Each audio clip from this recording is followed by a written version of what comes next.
सुप्रभातम, नमस्कारम। आज मैं ईश्वर से प्रार्थना कर रहा हूँ कि आज का दिन सभी चराचर जगत के लिए मंगलमय हो।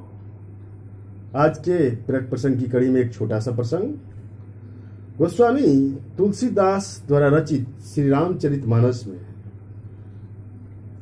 लंकापति रावण और मारीच का एक प्रसंग आता है।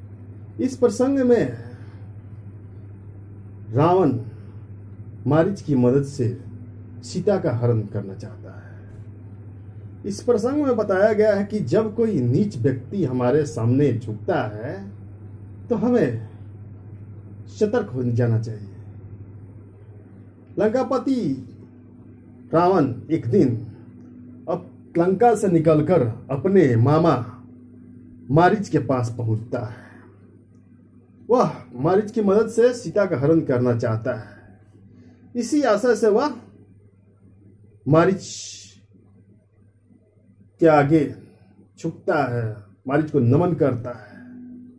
यह देखकर मारीच पूरी तरह से चिंता में पड़ जाता है। वह सोचता है कि किसी नीच व्यक्ति का झुकना बहुत ही दुखदायी होता है।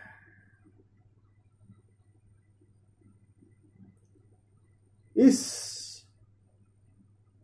संबंध में रामचरितमानस में भी लिखा हुआ है, नौनि नीच के अति दुखदाई, जिमी अंकुश धन उरग बिलाई।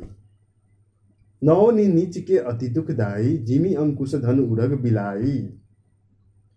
भयदायक खल के प्रियवाणी, जिमी अकाल के कुसुम भवानी। इस चपाई का सरल अर्थ यह है कि मारीच रावण को इस तरह से झुका हुआ देखकर चिंता में पड़ जाता है कि आखिर यह दुष्ट व्यक्ति कैसे हमको नमन कर रहा है।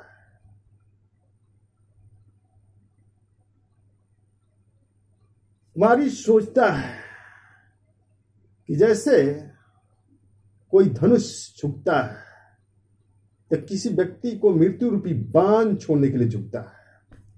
जब कोई सांप झुकता है तो किसी को डसने के लिए झुकता है। जब कोई बिल्ली झुकती है तो अपने शिकार पर झपटने के लिए झुकती है। इसी तरह रावण मारीच के सामने झुका हुआ था।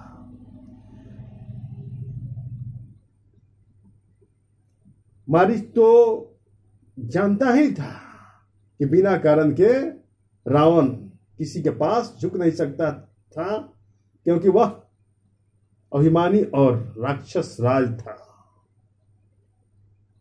इससे मारीच भयभीत होकर रावण को प्रणाम करता है।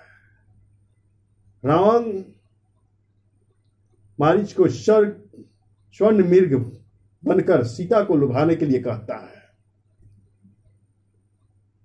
मारीच रावण की बातों को टाल नहीं सकता था। वह जानता था कि इस दुष्ट के बातों को मैं टालूंगा तो निश्चय ही मुझे मार देगा, मेरी हत्या कर देगा। इस दुष्ट के हाथों मरने से अच्छा है कि मैं श्री राम प्रभु के हाथों अगर मरता हूं तो मुझे स्वर्ग प्रदान होगा। वह इसी को सोचते हुए स्वर्ण मृग बनकर सीता के सामने आ जाता है।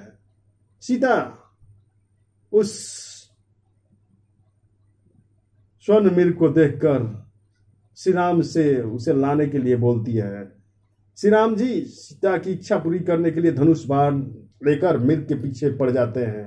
मृग भागने लगता है और कुछ दूरी पर जाकर श्री राम जी उस स्वर्ण मृग जो कि मारीच था उनका अपने धनुष बाण से वध कर देते हैं। मारीच मरते हुए श्री राम की आवाज में आवाज देते हुए मरता है सीते, है सीते, है लक्ष्मण, है लक्ष्मण।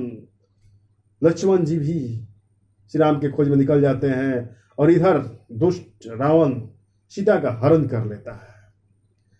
इस प्रेरक प्रसंग से हमें यही शिक्षा मिलती है कि हमें नीच व्यक्ति दुष्टों से हमेशा सावधान रहनी चाहिए। जब कोई नीच व्यक्ति हमारे सामने झुकता है, हमें नमन करता है या मीठी मीठी वाणी बोलता है, तो हमें पहले से अधिक सतर्क रहनी चाहिए। यह सोचना चाहिए कि कोई ना कोई यह दुष्ट हमें जाल में फंसाने के चक्कर में है। अगर हम सावधान नहीं रहेंगे तो हम मुसीबतों में फंस सकते हैं। आज के लिए इतना ही पर्याप्त है।